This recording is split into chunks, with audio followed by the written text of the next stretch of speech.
Bonjour tout le monde. Donc, pour la séance d'aujourd'hui, la première séance TTP, donc on va faire quoi? Au niveau de cette séance-là, donc, on va tout d'abord commencer par installer le logiciel. Donc, le logiciel Odoo, normalement. Donc, au niveau de ce guide-là, déjà, je vais mettre ça sur la plateforme. Donc, au niveau de ce guide, je vais vous présenter comment on peut installer ça parce qu'il y a des étapes à suivre pour installer bien l'Odoo et pour que l'Odoo marche bien au niveau de votre machine. Parce que normalement, donc la l'Odoo, on l'installe où? On installe l'Odoo sous, donc on peut dire, sur un serveur.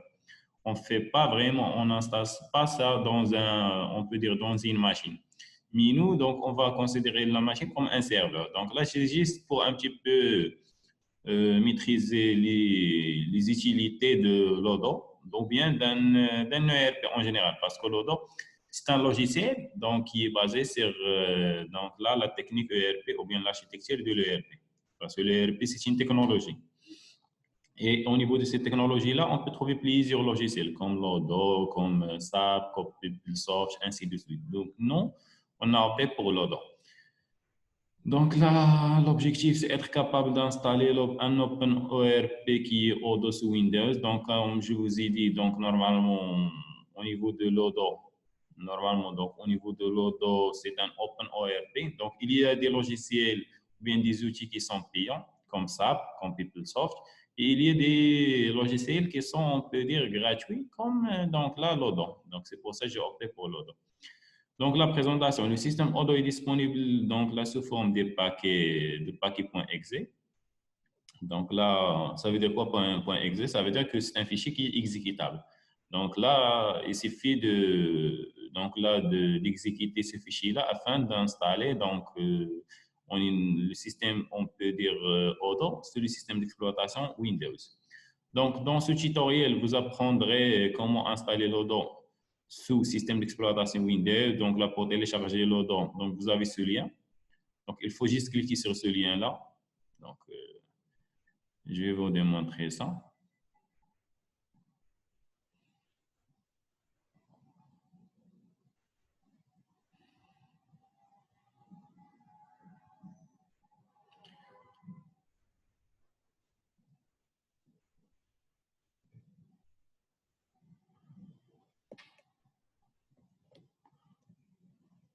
Voilà, donc, nouveau partage. Je partage avec vous la fenêtre, la nouvelle fenêtre.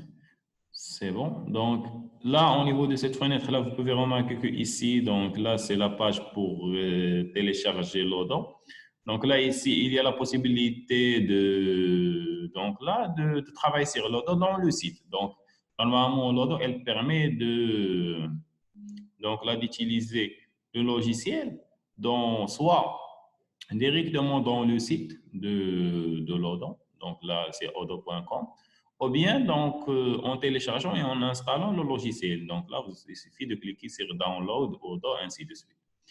Donc, normalement, moi, dans le TP, j'ai mis l'Odoo 13 parce que l'année passée, donc, on a travaillé sur l'Odoo 13, mais vous êtes censé travailler avec l'Odoo 14. Donc là, vous allez cliquer sur Odoo 14 et vous allez remplir donc là ces champs-là. Donc là, Your Company, vous pouvez par exemple mettre ici le nom de SubMTI, votre nom ici, votre numéro de téléphone, votre adresse mail. Donc là, ici, primary, donc intéresse. Pour quelle raison vous avez choisi l'Odoo?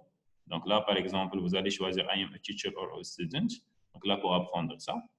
Après, donc, company size. Donc là, par exemple, ici, vous allez choisir entre 20 et 50. C'est bon? Donc après, lorsque vous allez faire ça, donc lorsque vous allez faire ce au niveau de Salodo, donc là, comme je dis, vous allez cliquer sur Download Odoo Communauté parce qu'il y a ces deux versions-là, Odoo Entreprise qui est payante et il y a la version gratuite qui est la version Odoo Communauté. C'est bon? Donc, bon, vous allez cliquer sur Download pour télécharger le logiciel. Donc, moi, j'ai déjà fait ça. Donc, j'ai déjà cliqué sur Download. Donc, je vais passer sous le TP pour vous expliquer ce qu'il faut faire. Donc là, lorsque vous allez cliquer sur Download, vous allez télécharger le logiciel. Et lorsque vous allez télécharger le logiciel, donc après, il faut juste cliquez sur suivant pour, donc là, pour installer l'Odon. Donc, installer l'Odon en utilisant le paquet tout en un est très simple. Après le téléchargement des paquets, double-cliquons sur le fichier pour commencer l'assistant d'installation. En cliquant sur le programme d'installation, tout est automatisé.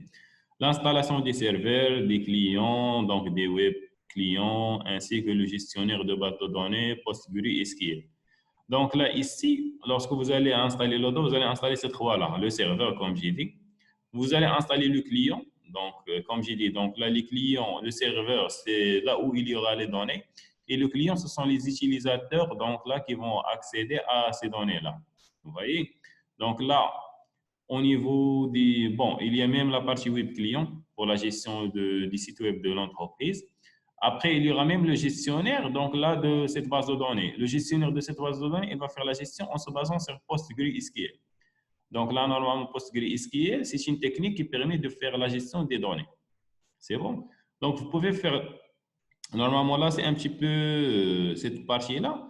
Donc, il va être dédié, on peut dire, aux gens qui sont spécialistes dans le domaine de la gestion des données, des bases de données. Vous allez faire que la gestion des modèles, comme j'ai dit, au niveau de l'ODO.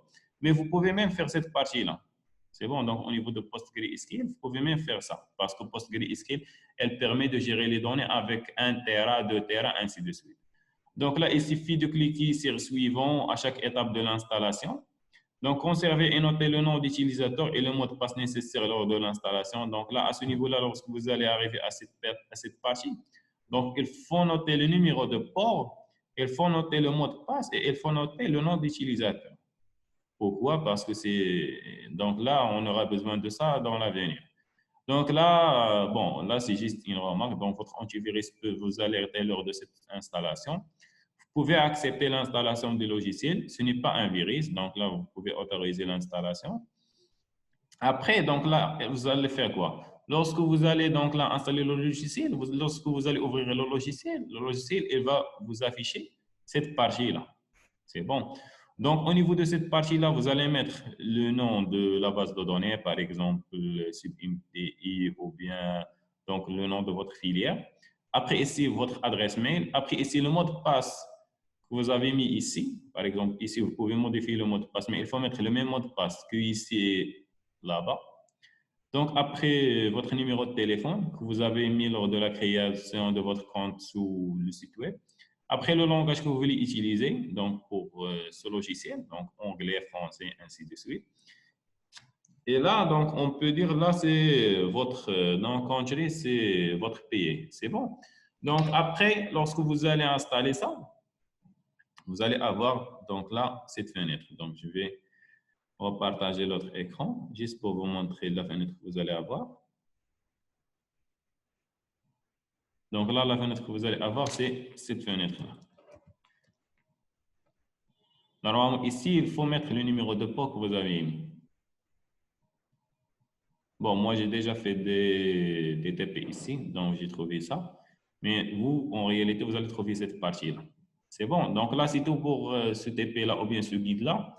Donc, lorsque vous allez terminer cette partie-là, donc on va commencer la deuxième TP qui concerne un modèle parmi ces modules.